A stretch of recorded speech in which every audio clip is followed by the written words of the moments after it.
سلام رفقا، حالتون چطوره؟ امیدوارم که حال دل تک تکتون عالی باشه. امروز اومدیم به زندگی نامی یکی از بهترین و برترین رپرهای فارسی یعنی رضا پیشرو بپردازیم. لطفاً تا آخر این ویدیو با من همراه باشید. محمد رضا آزادی ملقب به رضا پیشرو، متولد بهمن سال 1366 در تهران، خواننده، آهنگساز، تهیه کننده و ترانه‌سرای رپ فارسی است. آشنایی با گروه 021 در سال 1384 باعث تحولی بزرگ در سبک کاری رضا پیشرو شد. رضا پیشرو در دوران کودکی با سختی‌های زندگی از جمله به زندان افتادن و فوت پدر و جدایی پدر و مادرش از هم روبرو شد.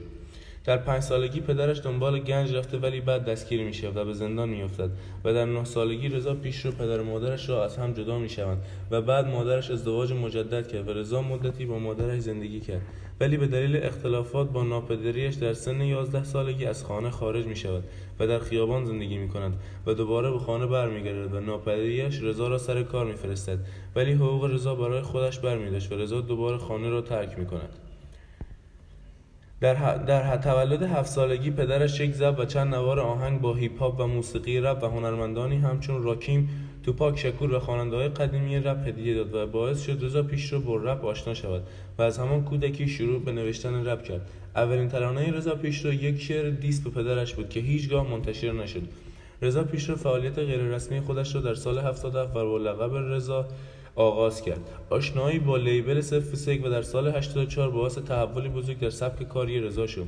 از وی 2 آلبوم غیر رسمی به نام‌های واقعیت تلخ و وقت کثیف همراه با 4 آلبوم رسمی به نام‌های جهنم ساکت، دوران طلایی، آغاز اینجاست و ریل منتشر شده است.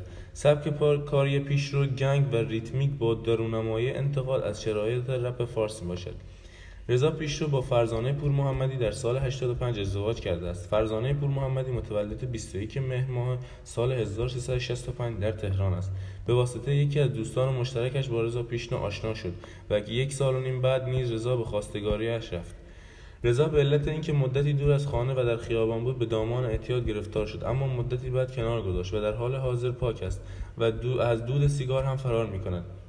رضا پیشرو چند بار سابقه دستگیری دارد. یک بار به خاطر داشتن مواد مخدر در میتینگ رپ مدتی در زندان بود و بار دوم نیز به خاطر موسیقی رپ که یک سبک غیرمجاز از آن یاد می‌شود بازداشت شد. مدتی در زندان بود. بار دیگر او در اسفند 96 دستگیر شده است.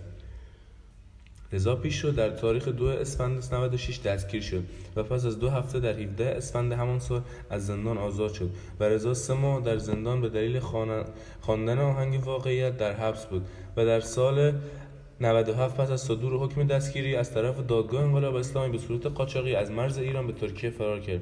او در آهنگ مرز درباره فرار خود از ایران توضیح داده است.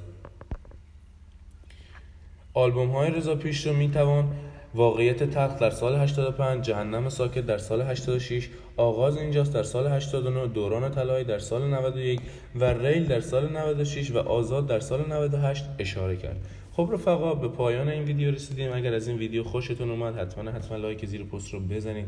اگر هنوز چنل رو سابسکرایب نکردید حتما چنل رو سابسکرایب کنید و اگر هم هنوز زنگوله رو فعال نکردید حتما زنگوله رو فعال کنید که ویدیوهای اول و خفن بعدی ما رو از دست ندید. مرسی که تا اینجای ویدیو با ما همراه بودید. تا ویدیوی بعد، بدرود.